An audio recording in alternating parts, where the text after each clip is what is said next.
Dipersembahkan oleh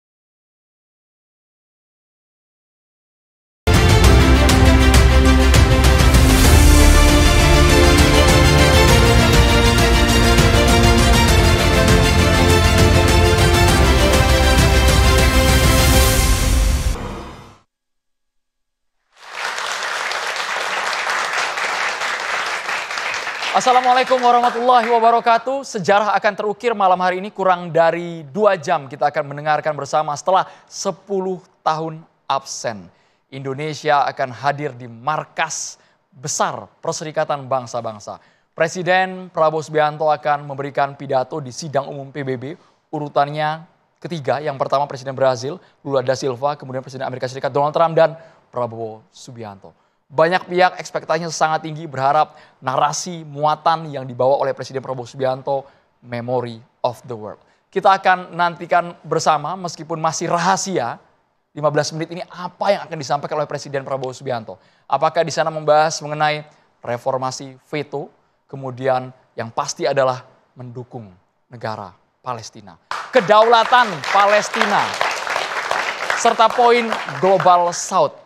Itu masih simpang siur, masih spekulasi, tapi apa sebenarnya yang perlu ditekankan dalam pidato Presiden Prabowo Subianto di hadapan seluruh kepala negara dunia. Dukungan terhadap Palestina gelombangnya makin luas, awalnya 111, 114, 147, dan per hari ini kami mendengar sudah ada 157 negara yang mendukung kemerdekaan Palestina.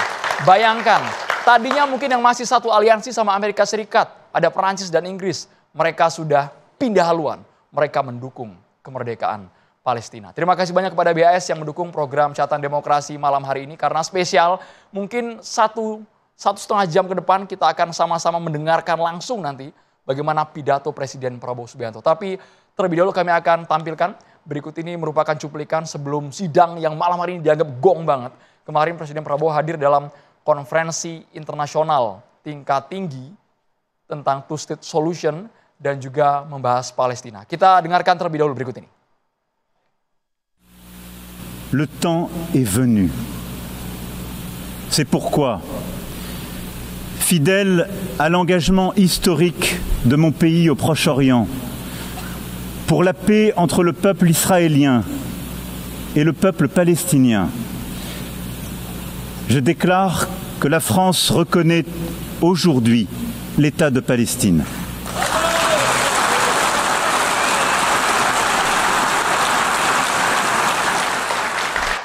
Baru saja tadi kita simak sikap dari Presiden Prancis Emmanuel Macron. Kita simak kembali mengenai pidato Presiden Prabowo Subianto di KTT Palestina dan juga two-state solution berikut ini.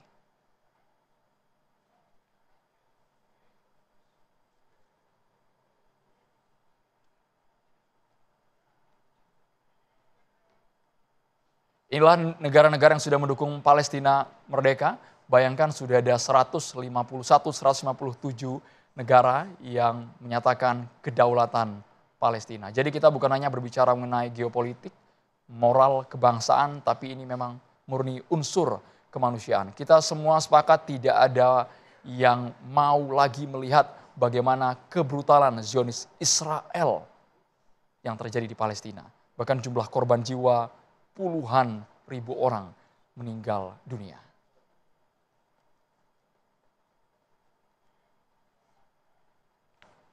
Langsung saya akan kenalkan satu persatu. Inilah para narasumber yang sudah bergabung di Catatan Demokrasi malam hari ini.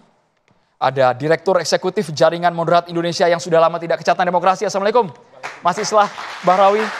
Waalaikumsalam warahmatullahi wabarakatuh. Sehat, Mas? Sehat, alhamdulillah. Jelas ya Mas, sikap untuk Palestina jelas ya? Oh jelas. No kompromis. Tidak ada kompromistis untuk Palestina. Kemudian Kiai Haji Holil Nafis, Ketua Bidang Dakwah dan Ukhuwah MUI Pusat. Pak Kiai, free Palestine Pak Kiai ya? Ya, free. Harus Merdeka. Malam hari ini kita tunjukkan meskipun ada yang punya tombol merah veto Amerika Serikat. Itu yang kita takutkan ketika AS sudah menggunakan vetonya. Kemudian kami juga harus digoyang itu. Nah itu dia. Kami juga menghadirkan pengamat politik luar negeri UI, Prof. Susi Sudarman. Assalamualaikum, selamat malam Prof. Susi. Terima kasih. Sehat Prof ya. Prof. Susi juga cukup kencang narasinya untuk menjunjung tinggi kemerdekaan Palestina. Terima kasih banyak Prof. Susi. serta pengamat geopolitik Timur Tengah Universitas Pajajaran, Ibu Dina Sulaiman. Assalamualaikum Ibu Dina Sulaiman. Selamat malam. Sudah menyala semua mic-nya, dan juga pengamat Timur Tengah kita, Pak Nasir Tamara. Selamat malam, Pak Nasir. Pak Nasir juga sepertinya kalau berbicara mengenai kemerdekaan Palestina tidak ada kompromi, Pak ya. Meskipun tanpa kompromi sama sekali. Meskipun kami sangat berharap menerjemahkan, mengejawantakan two-state solution yang dimaksud oleh Prabowo Subianto itu seperti apa. Saya boleh terlebih dahulu ke Mas Islah dulu, Mas. Terima kasih Mas Andrew. Melihat beberapa perkembangan grid shifting belakangan ini ya, sebenarnya saya punya dua perspektif gitu ya. Kita bisa berbicara bahwa ini adalah optimistik baru yang terjadi. Karena begini, kalau kita bicara tentang konflik Israel dan Palestina, sebenarnya bidan dari kelahiran konflik ini justru negara-negara besar Eropa yang hari ini mengakui kemerdekaan Palestina. Itu sebenarnya berawal dari mereka semua carut-marut ini. Ini kan warisan kolonial sebenarnya. Jadi mulai dari Sykes-Picot sampai deklarasi Arthur Balfour, itu kan sebenarnya adalah produk-produk Inggris dan Prancis yang melakukan hengki-pengki lalu kemudian berusaha mengkotak-kotakan berbagai negara di Arab, termasuk juga lahirnya konflik Palestina dan Israel ini. Optimistik saya adalah ternyata dua negara yang justru menjadi pemicu awal dari konflik ini kemudian mengakui eksistensi dari the existence of Palestine. Prancis dan Inggris, dan juga ditambah Kanada, Australia dan sebagainya. Tapi kalau kita bicara Kanada dan Australia ini oke lah, itu tadinya itu mereka adalah antek-antek yang selama ini kita anggap sebagai resiliensinya Israel. Tapi kan ketika Inggris dan Prancis juga bersepakat untuk mengakui Palestina sebagai sebuah negara, ini rasa optimis itu kemudian muncul gitu. Karena mereka lah yang membuat konflik ini sebenarnya pasca keruntuhan Kekaisaran Utsmani. Tapi buat saya ada juga pesimisnya. Pengakuan-pengakuan mereka ini kan sebenarnya adalah pengakuan yang bisa dibilang pengakuan yang sudah terjadi berlapis-lapis. Artinya kita itu dibohongi berkali-kali juga oleh kelompok-kelompok seperti ini. Dan yang kedua adalah persoalan yang terbesar yang membuat saya agak pesimis adalah persoalan teritorial. Bisa jadi negara-negara besar itu, kecuali Amerika, Israel dan beberapa negara-negara perintil ante-ante itu tidak mengakui Palestina gitu ya. Tapi apakah Palestina itu betul-betul punya wilayah yang berdaulat? Apakah dia menjadi negara yang punya kedaulatan penuh untuk bisa menjaga teritorialnya dari invasi Israel? Apakah bangsa Palestina ini siap dengan dua wilayah yang terpisah antara Gaza dan tepi barat? Bagaimana dengan posisi Hamas dan Mahmud Abbas? Bagaimana dengan berbagai perpecahan yang mulai terjadi di tepi barat dan sebagainya? Ini adalah persoalan-persoalan yang masih jauh ke depan yang harus kita pikirkan. Artinya pengakuan bahwa Palestina sebagai negara itu bukan keputusan-keputusan final. Masih ada beberapa pekerjaan lanjutan yang harus diselesaikan oleh dunia hari ini. Kita tahu bahwa Netanyahu ditetapkan sebagai war criminal. Apa akhirnya? Belum ada tindakan apa-apa dari penjahat dunia. Perang, cap dunia sudah jelas. Exactly. Jadi apalagi tentang ini, kita bisa berbicara full of optimistic kalau ternyata keanggotaan Palestina di PBB sebagai anggota penuh. Punya hak suara dan sebagainya. Ini kan masih belum diratifikasi keanggotaan Palestina dan sebagainya. Mudah-mudahan adanya Pak Prabowo di sana dan juga beberapa pemimpin dunia ini punya solusi baru. Tapi jangan hanya dipikirkan tentang independence of Palestine saja. Bagaimana bangsa Palestina itu harus siap dengan situasi politik hari ini dan ke depan. Kalau kita lihat banyak negara-negara yang pada akhirnya ketika dia bersusah payah berjuang untuk satu kemerdekaan, setelah dia merdeka ternyata dia sibuk bertikai sendiri. Sama seperti Emirat Afghanistan misalnya. Nah ini adalah persoalan-persoalan berikutnya yang harus dipikirkan oleh dunia. Tapi saya memang agak saya sayangkan kemarin pidatonya Pak Prabowo, kalau saya tidak salah mendengar, tidak ada kata genosida satupun. Sayang sekali. Padahal yang terjadi di Gaza itu adalah genosida. Kita punya rekamannya, kalau memungkinkan rekamannya diputar kembali, apakah memungkinkan? Atau saya salah dengar ya, karena saya dengarnya hanya di YouTube ya. Jadi saya nggak tahu, tapi yang ada adalah against humiliation of human dan segala macam, kayak kurang lebih seperti itu ya. Cuplikan Tapi tersebut sudah kami siapkan. Apakah memungkinkan diputar sekarang? mungkin nggak ada genosidenya. Kalau yang saya dengar di mobil itu secara utuh, kayaknya kok nggak ada genosida. Dengan Gitu. durasi Padahal sekitar 5 menit kemarin. Lebih sebenarnya, tapi Iya. yang kami miliki dengan akhirnya artinya sudah mati 5 sendiri karena menitan. memang di luar durasi yang ditentukan di PBB. Tapi pada intinya adalah pidato Pak Prabowo hari ini, kemarin itu yang di New York itu adalah refinement of standing position dari Indonesia. Setelah 10 tahun kita tidak punya pemimpin yang berpidato di sana, dan sekali tampil Pak Prabowo menurut saya sangat mengagumkan karena dia mempertegas posisi Indonesia, dan apalagi di situ ada gertakannya gitu ya. Kita akan mengakui Israel sebagai negara kalau Israel mengakui Palestina sebagai negara yang merdeka. Nah itu keren banget tuh. Keren banget. Bu Dina Sulaiman, tanggapannya terlebih dahulu Ibu sebelum kita menunggu 1 jam lagi ke depan. Ya baik, saya mau menyambung dari Mas Islah tadi. Kalau saya justru berbeda pendapat ya dari sisi pernyataan bahwa Indonesia mau mengakui Israel, seandainya Israel mau mengakui Palestina. Buat saya itu sebuah absurditas dari sisi bahwa yang namanya kemerdekaan itu kan tanpa syarat ya, hak tanpa syarat. Jadi kalau kita menggunakan narasi itu, seolah kita menjadikan kemerdekaan ini adalah sesuatu yang kondisional. Padahal seharusnya sudah berikan saja, tak perlu ada syarat. Apalagi sejalan juga dengan yang tadi disampaikan oleh Mas Islah. Kalau sudah diakui, so what gitu kan? Apa diakui? Sekarang juga ada 152 tadi negara yang sudah mengakui, terus apa gitu kan? Karena yang namanya pengakuan seharusnya diikuti dengan implementasi, kan gitu ya.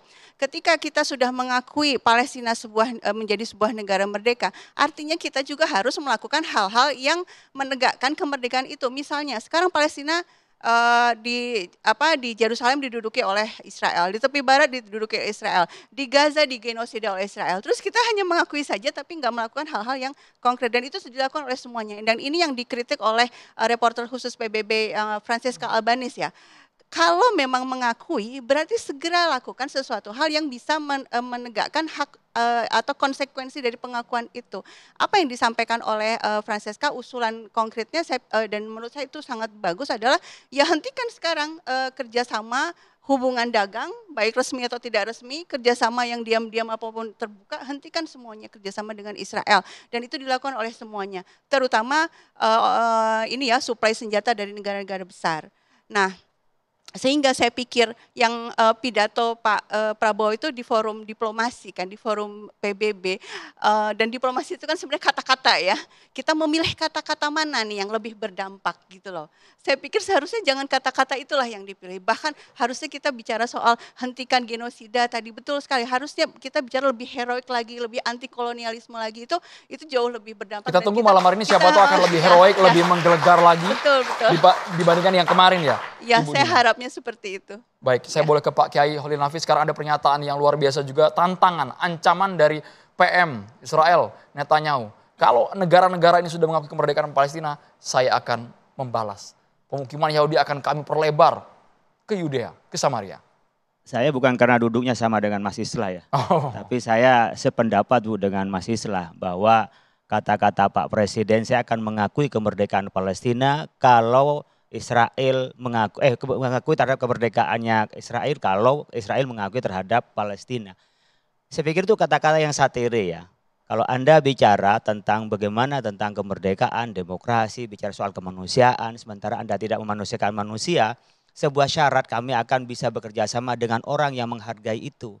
Bukan berarti bahwa kemerdekaan itu bersyarat, tidak. Tetapi bahasa satire yang disampaikan oleh Pak Presiden. Saya sendiri ketika membaca itu terus terang aja, bukan memaknai tentang kemerdekaan itu bersyarat, tidak. Tapi pilihan kata yang cukup berdampak menurut saya. Memukul terhadap perilakunya Israel, meskipun Israel tak pernah mengakui terhadap kesalahan itu. Itu. Yang kedua berkenaan dengan, ya memang ketika membalasnya dari Amerika, dari Israel, Netanyahu mengatakan, dia gak akan pernah mengakui terhadap Palestina gitu ya. Kemudian dari 150 negara, awalnya di 142 negara, yang 10 menolak, 12 abstain. Masa dari 100 sekian itu kalah dengan yang 10. Dan yang 10 akhirnya cuma Israel dengan Amerika saja yang memainkan, yang lain cuma antek-anteknya saja. kalau bicara soal hak asasi manusia, bicara soal kemerdekaan, bicara soal bagaimana kita membangun kebersamaan, saya pikir itu dunia sudah, menurut saya sudah tidak sehat ya. Bagaimana ada hak veto di situ, bicara soal demokrasi, suara terbesar, suara terbanyak.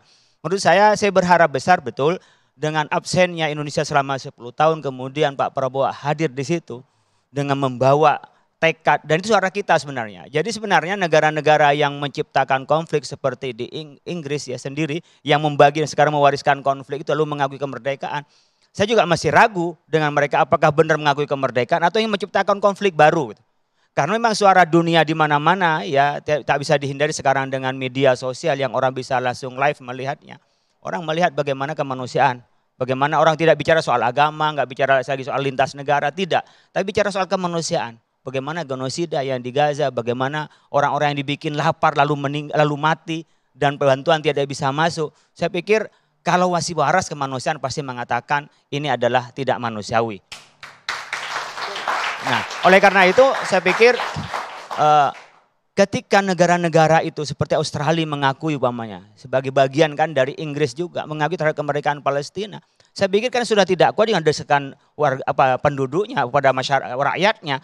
Rakyatnya demo besar-besaran kok tanpa digerakkan apa-apa tapi digerakkan oleh kemanusiaan. Jadi saya berpikir ini khawatir menciptakan adalah konflik baru dan hanya menciptakan pemanasan tentang perang dunia juga barangkali. Kenapa merasa besar lalu mereka rame-rame memusuhi Amerika dan Israel dan nyatanya mereka dan kita tidak bisa lepas dari cengkeraman Amerika dan Israel itu. Pak Nasir Tamara.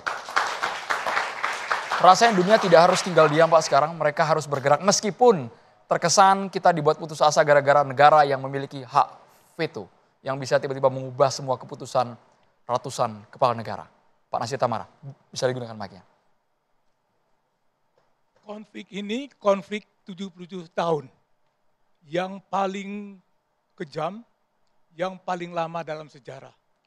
Yang ditangani oleh PBB sejak 48. Dan PBB selama 70 tahun tidak berhasil. Boleh lebih dekat lagi Pak? Tidak berhasil membuat Palestina dan Israel berdamai dan berada di dalam posisi dua negara yang sama-sama berdaulat. Jadi karena konflik itu begitu dalam dan melibatkan dunia Arab, dunia Islam, Kristen, Yahudi, sedunia, kita tidak bisa dan mustahil kalau kita menuju sebuah solusi yang cepat. Karena Timur Tengah itu penuh dengan ketidakpastian, penuh dengan dendam. Itu dari sejak Perang Salib, Bung. Berapa abad yang lalu. Dan itu masih ada di dalam memori orang, memori kolektif dari bangsa Arab, bangsa Yahudi semuanya. Dan itu ada di dalam kitab-kitab suci juga. Permasalahan-permasalahan itu, semua kitab suci berbicara. Jadi apa yang kita lakukan, bisa kita lakukan dan Presiden Prabowo lakukan, itu sudah sangat bagus. Jadi kita tidak bisa meminta sesuatu yang maksimum, optimum pada saat ini, tapi memahami sejarah. Saya melihat bahwa tentunya jangan sampai perubahan sikap dari negara-negara NATO, pemilik nuklir seperti Perancis dan Inggris yang dulunya itu sesudah Perang Dunia Pertama itu menguasai Timur Tengah ya, membagi-bagi Timur Tengah itu, yang tadinya membela Israel sekarang berubah pendapat. Dan ini sudah sangat bagus. Kalau saya melihat yang perlu dilakukan adalah terus melakukan tekanan terhadap Israel. Pertama, bukan hanya boikot ekonomi, tapi juga terutama boikot dari militer. Jadi Israel itu tidak independen dengan senjatanya. Mereka mengimpor dari Inggris, mengimpor dari Amerika Serikat, dari banyak negara. Dan mereka juga secara ekonomi tidak kuat. Tumpuan Israel satu-satunya adalah Amerika Serikat. Jadi bagaimana, berapa lama Israel bisa bertahan? Karena perubahan sikap masyarakat Amerika sendiri. Yang tadinya mayoritasnya mendukung Israel, sekarang itu mayoritasnya yang begitu saya baca sudah membenci Israel ke arah situ. Saya memilih kata-kata satu membenci karena harus memilihnya. Ini suatu perubahan luar biasa. Jadi apa yang dicapai hari ini, dalam sidang umum hari ini di mana Presiden kita bicara, suatu hasil maksimal. Dan kehadiran kita setelah 10 tahun absen, itu menunjukkan bahwa kita kembali menjadi tokoh utama hubungan internasional. Kita sekali lagi membuktikan bahwa kita bisa menggerakkan Konferensi Asia Afrika, membangun gerakan blok Asia Afrika, pemimpin dunia di bawah Soekarno. Dan sekarang kita melihat seorang Soekarno baru dalam wajah seorang tokoh namanya Jenderal Prabowo. Dunia inginnya bukan hanya sebatas kecaman, seruan, tapi ada tindakan nyata, gencatan senjata segera dilakukan. Sesaat lagi kita akan bahas hanya di Catatan Demokrasi.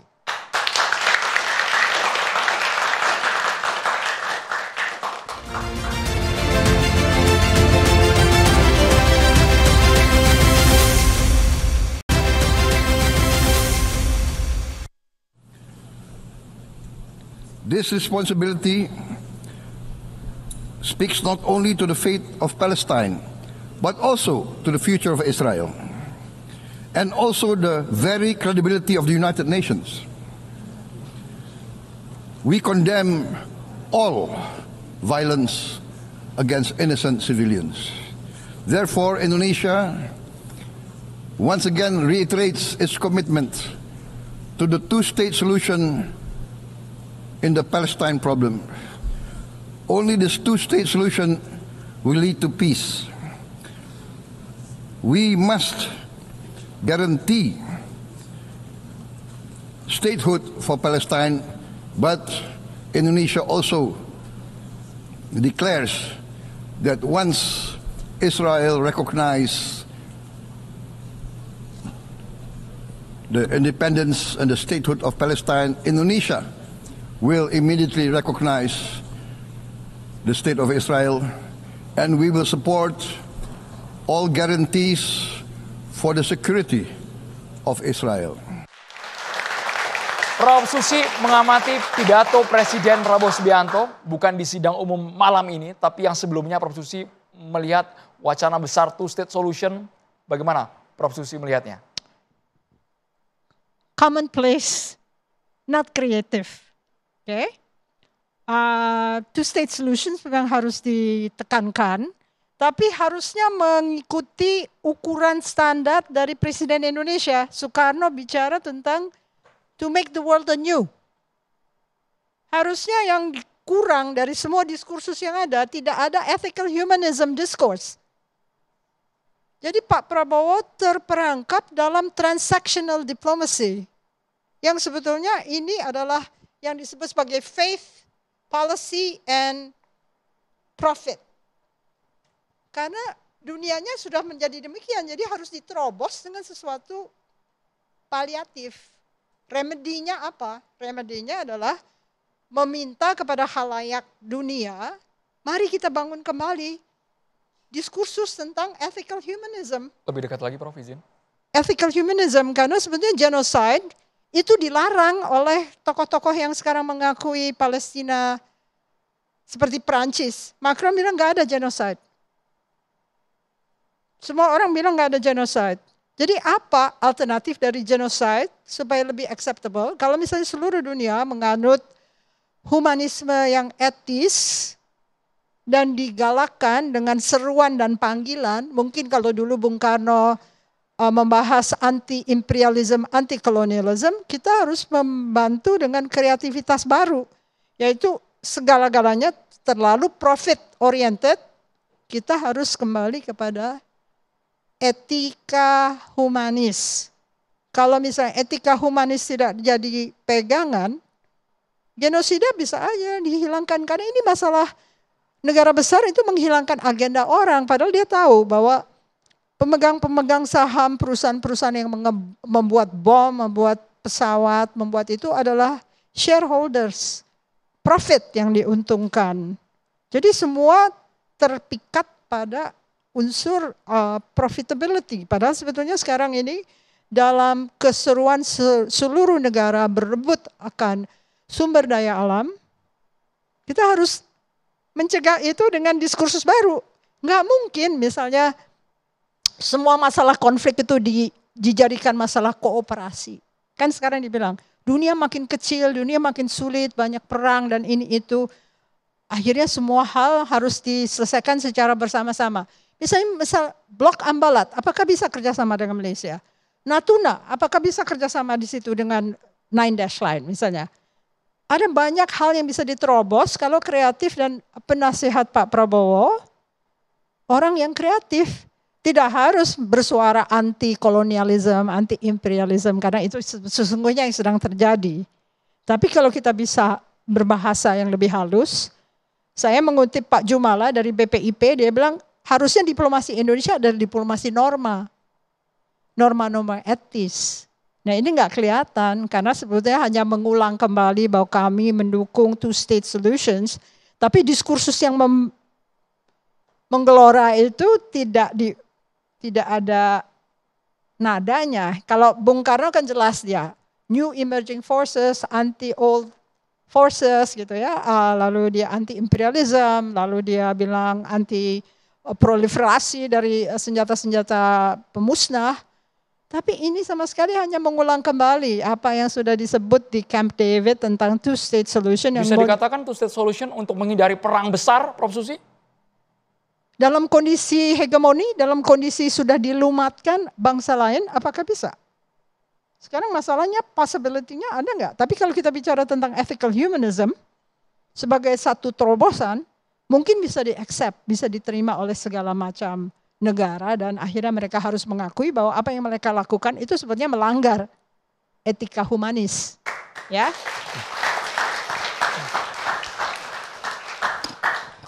Saya ingin menanggapi Mbak Dina ya. Kalau Pak Prabowo tadi mengatakan saya akan mengakui kemerdekaan Israel, kalau Israel mengakui kemerdekaan Palestina, Pak Prabowo mengucapkan itu sebagai Presiden Republik Indonesia yang tidak punya hubungan diplomatik dengan Israel dan punya hubungan diplomatik dengan Palestina. Maka bahasa yang harus keluar itu seperti itu. Bargain politiknya pasti harus seperti itu karena kita tidak punya hubungan diplomatik dengan Israel. Makanya beliau mengatakan seperti itu. Itu untuk yang Mbak Dina. Tapi kenapa saya menyayangkan kok Pak Prabowo lebih memilih diksi against innocent civilians, kok tidak genocide? Karena in fact apa yang terjadi di Palestina, di Gaza itu, semua orang dari seluruh tingkat generasi itu dihabisi oleh Israel. Sampai ke generasi terakhir, anak-anak itu ribuan juga dibantai. Dan bahkan terjadi proses dehumanism secara terstruktur yang dilakukan oleh Israel, misalnya melarang bantuan-bantuan dan seterusnya dan seterusnya. Ini adalah proses-proses pemusnahan massal dari apa ya, dan kalau kita lihat ya ketika terjadi perang di Bosnia dan Serbia zaman dulu, saya kira jauh lebih kejam apa yang dilakukan oleh Israel terhadap penduduk Gaza. Karena apa? Ketika terjadi Serbia dan Bosnia pada masanya, itu tidak terjadi apa yang terskenariokan dan terstruktur seperti yang dilakukan Israel kepada penduduk Gaza. Termasuk blokade pangan habis-habisan. Ini habis-habisan, termasuk bantuan-bantuan semua diblokade. Bahkan bangunan fisik tidak disisakan sama sekali. Ini kan artinya bukan hanya mematikan manusia tapi juga mematikan ekologinya. Ini yang kemudian agak saya sayangkan Pak Prabowo seperti menghindar kata genocide itu. Padahal apa yang terjadi di Gaza itu mutlak, definitely, absolutely genocide. Ya, baik. Jadi mungkin yang ingin saya komentari adalah dari sisi banyak sekali pendapat bahwa kalau kita ingin mendamaikan dua pihak, kita harus berteman dengan dua pihak itu. Tapi khusus untuk Israel, kita lihat Turki itu berteman baik dengan, ya punya hubungan diplomatik dengan Israel, Jordania, Mesir, negara-negara penandatangan Abraham Accord. Mereka sudah membuka hubungan diplomatik dengan Israel. Tapi kan nggak mampu juga melakukan apapun ya untuk menghentikan genosida itu. Jadi artinya upaya mengakui Israel, membuka hubungan diplomatik dengan Israel itu sama sekali tidak ada jaminan ya bahwa kita akhirnya bisa bersuara dan didengar oleh Israel gitu ya. Kemudian yang kedua yang ingin saya komentari terkait two-state solution-nya itu. Waktu Pak Prabowo baru dilantik, saya pikir setelah dilantik ya, kan beliau mengundang John J. Mearsheimer ya. Dia seorang pakar hubungan internasional dari Amerika Serikat. Dan kalau kita dengar podcast beliau 2 tahun terakhir ini, berkali-kali Mearsheimer tuh mengatakan bahwa istilah yang dia pakai, two-state solution itu bagaikan kereta yang sudah meninggalkan stasiun. Artinya apa? Sudah jelas nggak akan bisa dilaksanakan two-state itu. Kenapa? Karena satu pihak yaitu Israel itu memang nggak pengen ada negara Palestina. Dan beberapa hari yang lalu Netanyahu mengulangi lagi, kami nggak mau ada negara Palestina. Jadi kita ngomong two-state itu kayak mengulang-ulangi kata-kata yang udah jelas 77 tahun nggak terlaksanakan, dari pihak Israel juga nggak mau. Kenapa kok nggak mau? Ini juga saya ngutip dari Mearsheimer, ya karena Israel itu memang yang dia inginkan keseluruhan Palestina. Jadi alternatif jaminannya apa kalau memang dianggap ini dicap basi? Nah itu yang perlu kita diskusikan, dan sebenarnya di luar sana sudah banyak didiskusikan. Antara lain bisa teman-teman bisa baca ya, mahasiswa di sini bisa baca buku On Palestine, Ilan Pappé dan Noam Chomsky penulisnya, 2 orang akademisi yang Yahudi, ya kan, ya. Bahkan Ilan Pappé itu tinggal di Israel bahkan ya. Dia mengatakan bahwa ada solusi yang lain yang mengikuti model Afrika Selatan. Dulu Afrika Selatan itu rezimnya apartheid. Lalu akhirnya rezimnya tumbang. Karena apa tumbangnya? Diboikot rame-rame oleh dunia internasional dan dibentuk pemerintahan baru yang menegakkan hak warga kulit putih dan kulit hitam secara demokratis. Nah, model ini yang diusulkan jadi one state tapi demokrasi. Yang masyarakat di sana mau dia Yahudi, Muslim, Kristen, semuanya itu punya hak yang sama. Dan para pengungsi Palestina diberi hak untuk kembali. Nah, tapi kan solusi ini belum apa-apa, nggak mungkin. Bahkan Antonio Guterres ketika diwawancarai oleh BBC beberapa tahun yang lalu mengatakan, ya kalau secara teoritis sih sangat mungkin one state yang versi itu ya dilaksanakan asal betul-betul demokratis. Tapi saya pikir Israel nggak akan mau, dia bilang gitu. Jadi kayaknya yang lebih baik memang two state. Nah, tapi kan harusnya didiskusikan dulu ya. Jangan tiba-tiba mengatakan, ya Israel nggak akan mau, ya memang rezim Zionis nggak akan mau. Tapi masyarakat sipil, kita lihat Ilan Pappé kan orang Israel juga. Pak Nasir Tamara dan Pak Khairulillah harus komentar juga bagaimana kalau boikot massal dilakukan, kalau memang jalur diplomasi tidak bisa ditempuh sesaat lagi. Kita harus jeda di Catatan Demokrasi.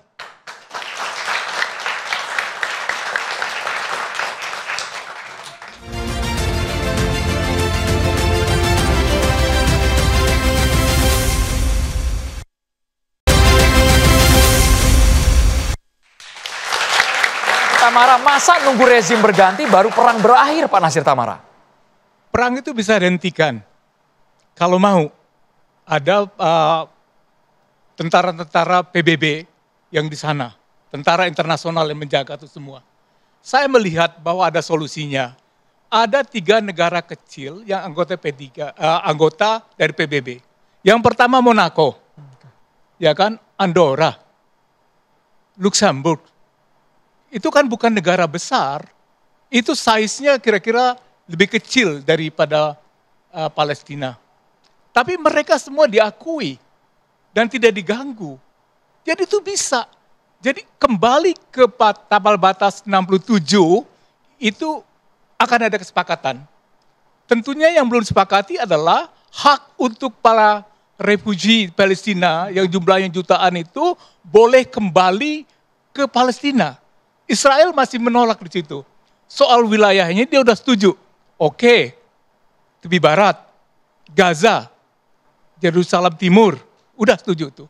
Cuma yang belum setuju itu adalah kalau misalnya ada 5,5 juta orang Palestina itu pulang, ya gitu kan, itu akan mengubah hubungan kekuatan antara Israel sama Palestina.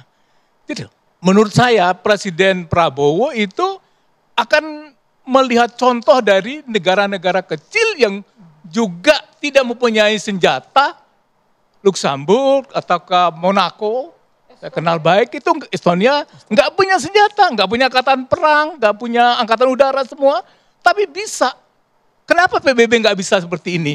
Dan kalau Presiden Prabowo dalam pidatonya memberikan contoh bahwa sudah ada contoh di dunia ini, bagaimana negara-negara itu bisa hidup berdampingan secara damai, gitu.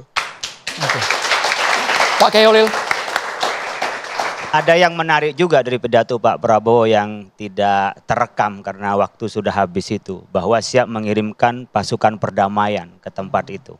Ke Palestina. Saya pikir kalau ini bisa direalisasikan itu sangat bagus gitu loh. Artinya tidak hanya omon-omon.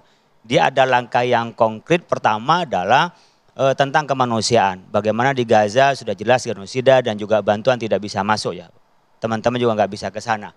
Yang kedua umpamanya dengan ada pasukan perdamaian bisa nggak punya komitmen dari 150 itu membuka perwakilan di Palestina.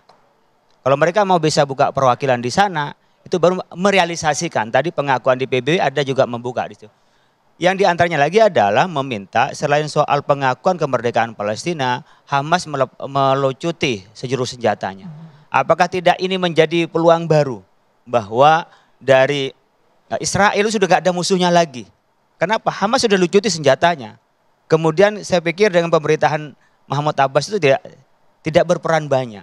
Kalau kita melihat dari peta ini masih menaruh kecurigaan. Apakah memang benar dukungan tentang kemerdekaan di negara yang mewarisi tentang konflik ini, kemudian mewarisi perdamaian atau tidak memang menciptakan ya memang benar di situ nanti dikuasai adalah Israel. Kenapa? Karena perlawanan terhadap Israel dari Hamas akan dilucuti senjatanya. Oleh karena itu saya pikir berkenaan dengan yang bisa kita lakukan, kalau serius diantaranya adalah bisa tidak yang berkelindan dari seluruh perusahaan, seluruh ekonominya itu benar-benar kita boikot.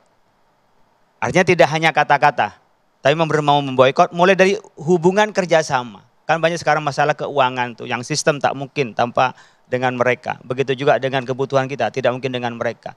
Nah kalau ini bisa dilakukan, saya pikir kita bisa merealisasikan. Di antaranya adalah mendesak terhadap Israel untuk kooperatif dalam hal ini. Karena dari sekian pola yang dilakukan, apalagi hanya kata-kata, perjanjian, sudah habis semua. Dan dengan menantangnya sekian negara, 150 negara, dia mengatakan kami selamanya tidak akan mengakui terhadap kemerdekaan Palestina. Menurut saya nggak ada lagi, bisa nggak dicari model Iran itu yang berani bersatu semua, ya sudah pakai senjata saja. Israel ini. Artinya apa? Dengan kata-kata sudah tidak mungkin diselesaikan dan di sini saya pikir dengan cara ekonomi dan juga persenjataan bisa diselesaikan. Baik. Kurang dari 1 jam lagi kita akan tunggu momentum bersejarah Presiden Prabowo Subianto akan berpidato di sidang umum PBB. Kami akan segera kembali sesaat lagi pemirsa.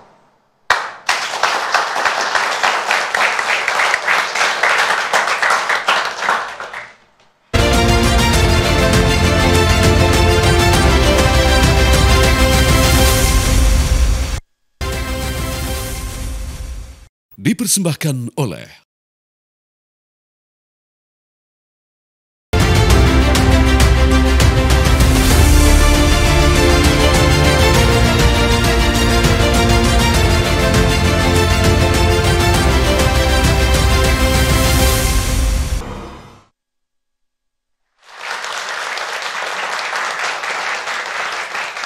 Assalamualaikum warahmatullahi wabarakatuh. Sejarah akan terukir malam hari ini kurang dari 2 jam kita akan mendengarkan bersama setelah 10 tahun absen.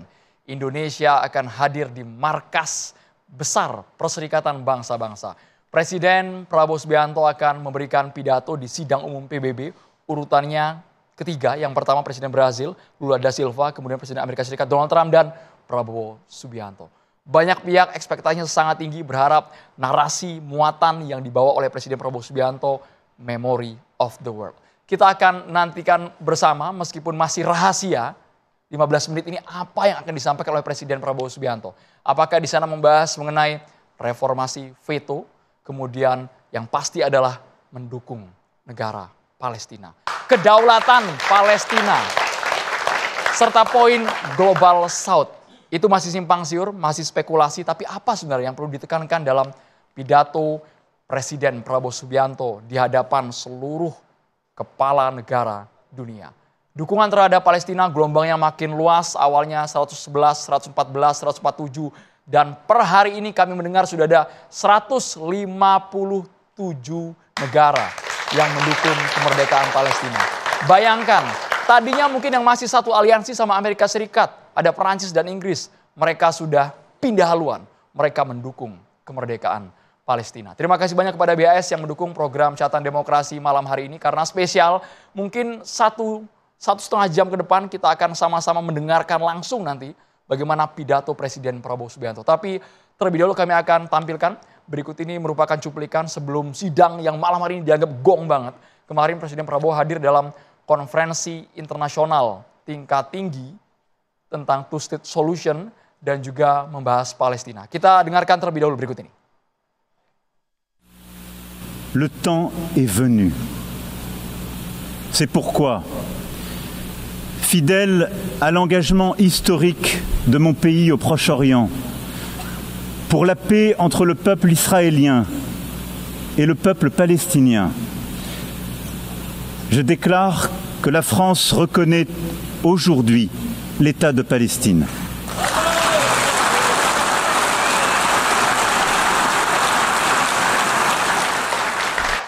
Baru saja tadi kita simak sikap dari Presiden Prancis Emmanuel Macron. Kita simak kembali mengenai pidato Presiden Prabowo Subianto di KTT Palestina dan juga two-state solution berikut ini.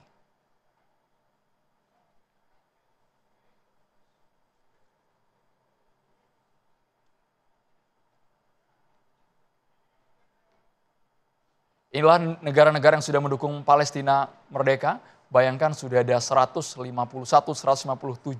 negara yang menyatakan kedaulatan Palestina. Jadi kita bukan hanya berbicara mengenai geopolitik, moral, kebangsaan, tapi ini memang murni unsur kemanusiaan. Kita semua sepakat tidak ada yang mau lagi melihat bagaimana kebrutalan Zionis Israel yang terjadi di Palestina. Bahkan jumlah korban jiwa puluhan ribu orang meninggal dunia.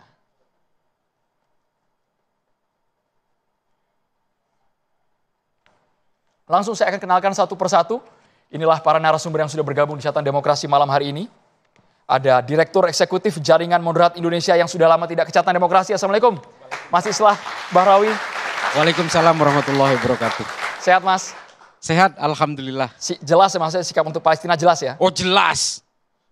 No kompromis. Tidak ada kompromistis untuk Palestina. Kemudian Kiai Haji Holil Nafis, Ketua Bidang Dakwah dan Ukhuwah MUI Pusat. Pak Kiai, free Palestine Pak Kiai ya? Ya, free. Harus Merdeka. Malam hari ini kita tunjukkan meskipun ada yang punya tombol merah veto Amerika Serikat. Itu yang kita takutkan ketika AS sudah menggunakan vetonya. Kemudian kami juga harus digoyang itu. Nah itu dia. Kami juga menghadirkan pengamat politik luar negeri UI, Prof. Susi Sudarman. Assalamualaikum, selamat malam Prof. Susi. Terima kasih. Sehat Prof ya. Prof. Susi juga cukup kencang narasinya untuk menjunjung tinggi kemerdekaan Palestina. Terima kasih banyak Prof. Susi. Serta pengamat geopolitik Timur Tengah Universitas Pajajaran Ibu Dina Sulaiman. Assalamualaikum Ibu Dina Sulaiman. Selamat malam.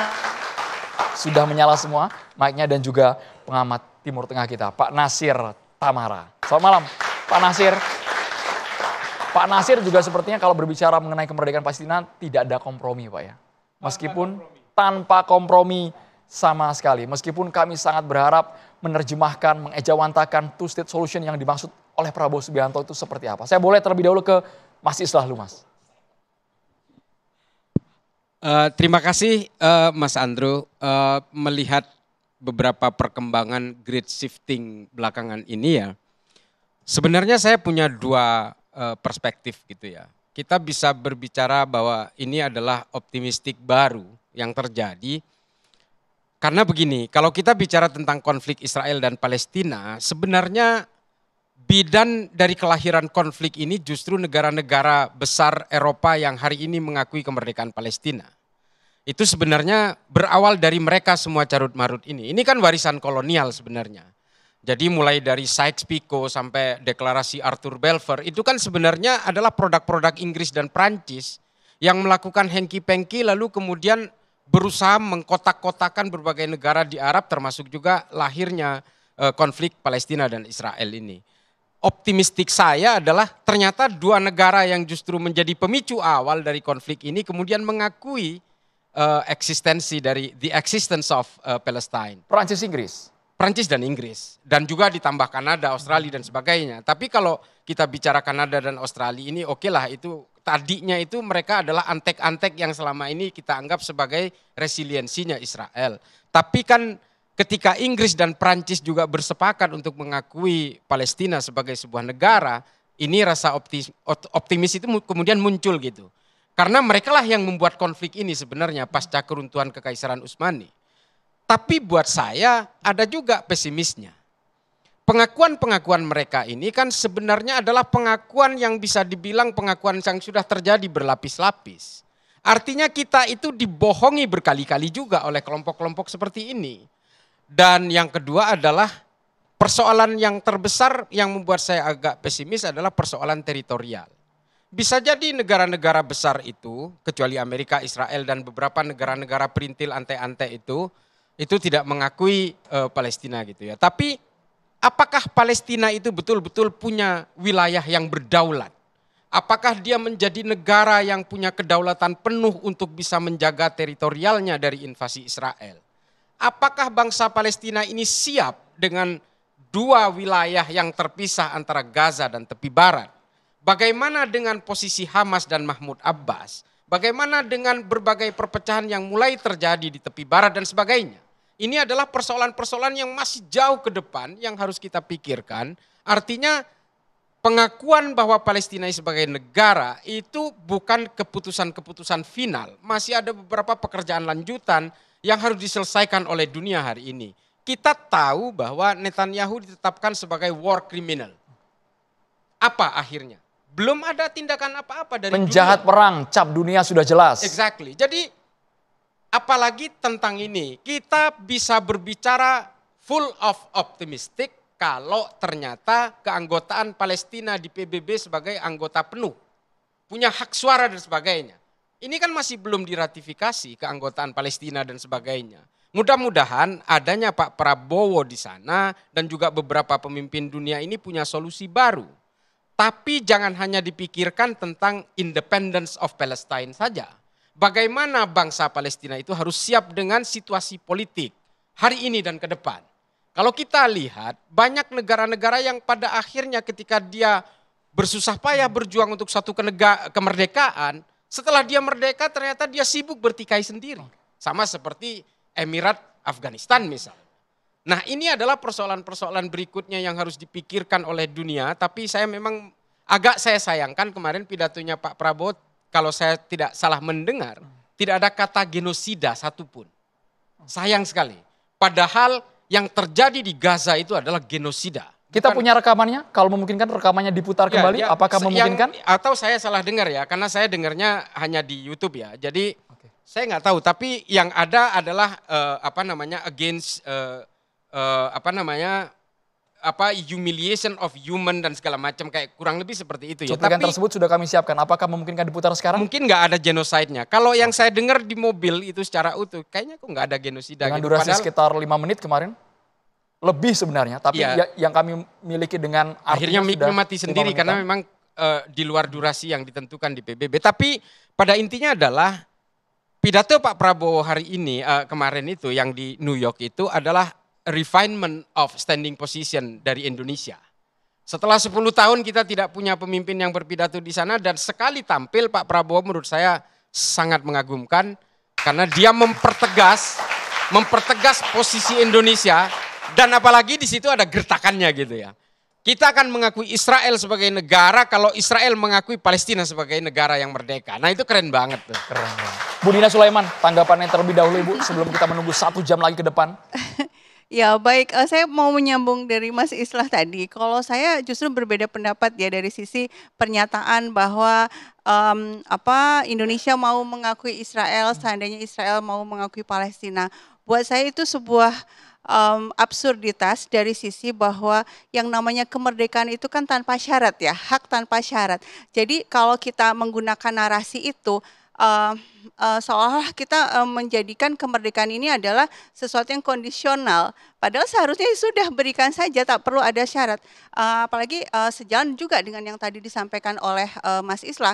Kalau sudah diakui, so what gitu kan? Apa diakui? Sekarang juga ada 152 tadi negara yang sudah mengakui, terus apa gitu kan? Karena yang namanya pengakuan seharusnya diikuti dengan implementasi, kan gitu ya.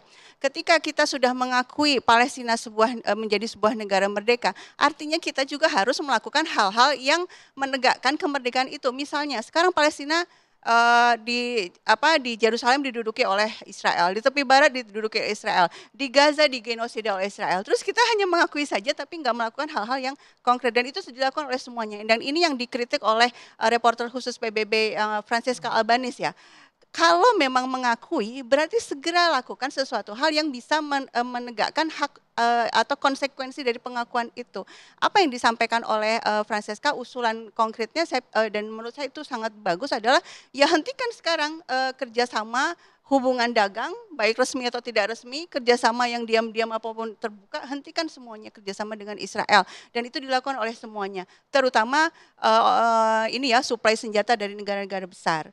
Nah, sehingga saya pikir yang pidato Pak Prabowo itu di forum diplomasi kan, di forum PBB, dan diplomasi itu kan sebenarnya kata-kata ya. Kita memilih kata-kata mana nih yang lebih berdampak gitu loh. Saya pikir seharusnya jangan kata-kata itulah yang dipilih. Bahkan harusnya kita bicara soal hentikan genosida tadi, betul sekali. Harusnya kita bicara lebih heroik lagi, lebih anti kolonialisme lagi, itu jauh lebih berdampak. Kita tunggu malam hari ini siapa tahu akan lebih heroik, lebih menggelegar lagi betul.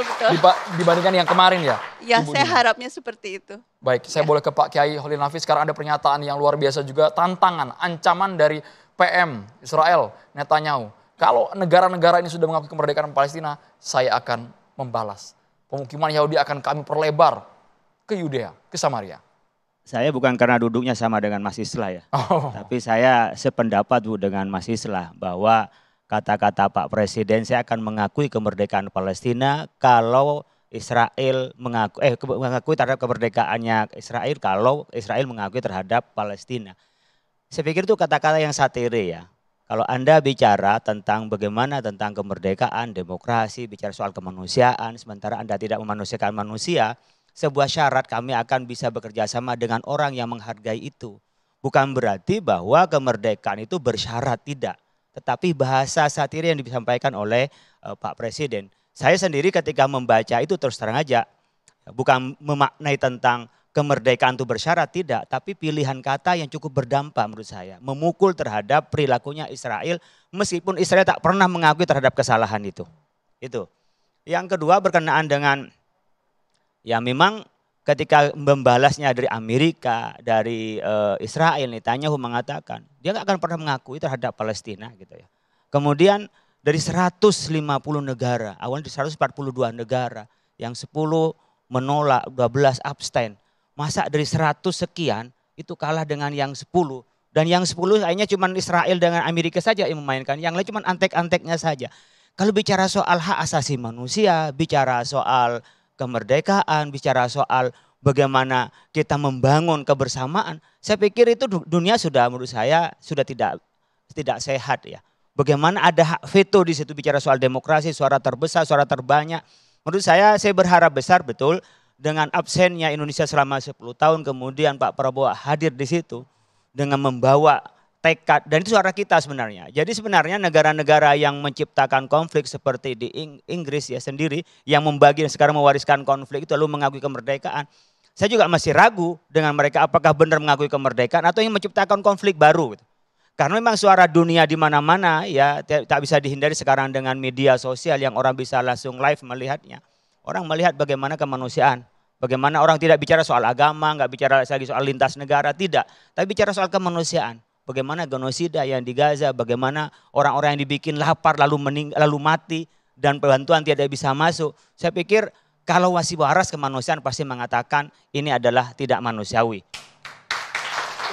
Nah, oleh karena itu saya pikir ketika negara-negara itu seperti Australia mengakui umpamanya sebagai bagian kan dari Inggris juga mengakui terhadap kemerdekaan Palestina, saya pikir kan sudah tidak kuat dengan desakan penduduknya kepada masyarakat rakyatnya. Rakyatnya demo besar-besaran kok tanpa digerakkan apa-apa tapi digerakkan oleh kemanusiaan. Jadi saya berpikir ini khawatir menciptakan adalah konflik baru dan hanya menciptakan pemanasan tentang perang dunia juga barangkali. Kenapa merasa besar lalu mereka rame-rame memusuhi Amerika dan Israel, dan nyatanya mereka dan kita tidak bisa lepas dari cengkeraman Amerika dan Israel itu. Pak Nasir Tamara, rasanya dunia tidak harus tinggal diam Pak sekarang, mereka harus bergerak meskipun terkesan kita dibuat putus asa gara-gara negara yang memiliki hak veto yang bisa tiba-tiba mengubah semua keputusan ratusan kepala negara. Pak Nasir Tamara, bisa digunakan mic-nya. Konflik ini konflik 77 tahun. Yang paling kejam, yang paling lama dalam sejarah. Yang ditangani oleh PBB sejak 48. Dan PBB selama 70 tahun tidak berhasil. Boleh lebih dekat lagi Pak? Tidak berhasil membuat Palestina dan Israel berdamai dan berada di dalam posisi dua negara yang sama-sama berdaulat. Jadi karena konflik itu begitu dalam dan melibatkan dunia Arab, dunia Islam, Kristen, Yahudi, sedunia, kita tidak bisa dan mustahil kalau kita menuju sebuah solusi yang cepat. Karena Timur Tengah itu penuh dengan ketidakpastian, penuh dengan dendam.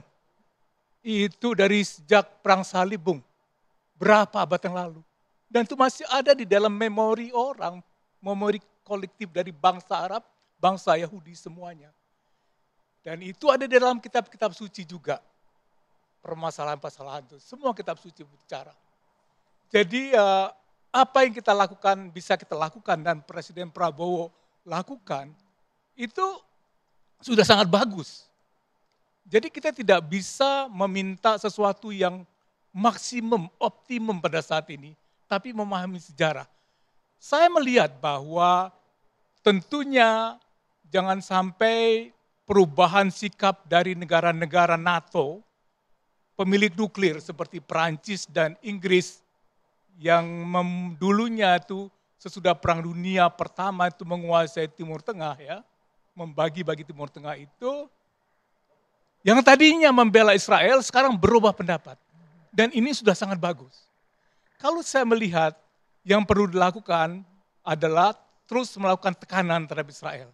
Pertama, bukan hanya boikot ekonomi, tapi juga terutama boikot dari militer.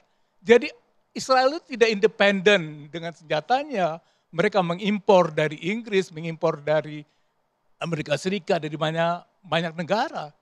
Dan mereka juga secara ekonomi tidak kuat. Tumpuan Israel satu-satunya adalah Amerika Serikat. Jadi bagaimana, berapa lama Israel bisa bertahan? Karena perubahan sikap masyarakat Amerika sendiri. Yang tadinya mayoritasnya mendukung Israel, sekarang itu mayoritasnya yang begitu saya baca sudah membenci Israel ke arah situ. Saya memilih kata-kata satu membenci karena harus memilihnya. Ini suatu perubahan luar biasa. Jadi apa yang dicapai hari ini, dalam sidang umum hari ini di mana Presiden kita bicara, suatu hasil maksimal. Dan kehadiran kita setelah 10 tahun absen, itu menunjukkan bahwa kita kembali menjadi tokoh utama hubungan internasional. Kita sekali lagi membuktikan bahwa kita bisa menggerakkan Konferensi Asia Afrika, membangun gerakan blok Asia Afrika, pemimpin dunia di bawah Soekarno. Dan sekarang kita melihat seorang Soekarno baru dalam wajah seorang tokoh namanya Jenderal Prabowo. Dunia inginnya bukan hanya sebatas kecaman, seruan, tapi ada tindakan nyata. Gencatan senjata segera dilakukan. Sesaat lagi kita akan bahas hanya di Catatan Demokrasi.